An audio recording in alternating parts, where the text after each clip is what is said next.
Hey guys, आज मैंने बनाए हैं एग टोस्ट जो बहुत ही ज़्यादा क्रिस्पी, स्पॉन्जी एंड स्पाइसी बने हैं। अगर आप इसका असली मज़ा लेना चाहते हो तो इवनिंग चाय के साथ ज़रूर ट्राई करें।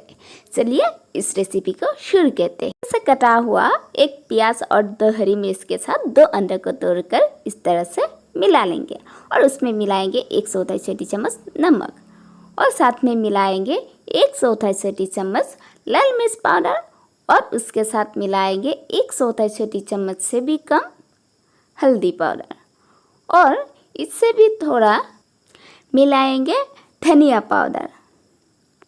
अच्छी तरह से इसको मिला लेंगे। जब तक मैं मिला लेती हूँ तब तक गाइस जल्दी से मेरे चैनल को सब्सक्राइब कर दीजिए। अब हम क्या करेंगे, ब्रेड को इस अंडे में भिगो के इस तरह से गरम तेल पे फ्राई कर लेंगे।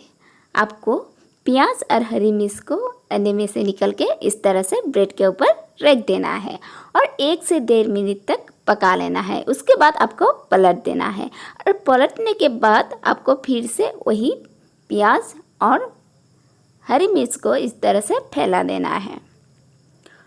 दोस्तों, कुछ देर के अंत में हम इस तरह से ब्रेड को पलटते रहेंगे।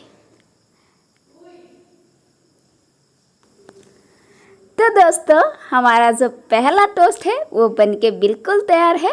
अब हम इसको तवे से उतार लेंगे। इसी तरह से हम सारे टोस्टों को बना लेंगे। तो गाइस, अगर रेसिपी अच्छा लगा तो लाइक ज़रूर करें और मैं आपको दूसरे वीडियो में मिलती हूँ। तब तक के लिए बाय बाय, थैंक यू।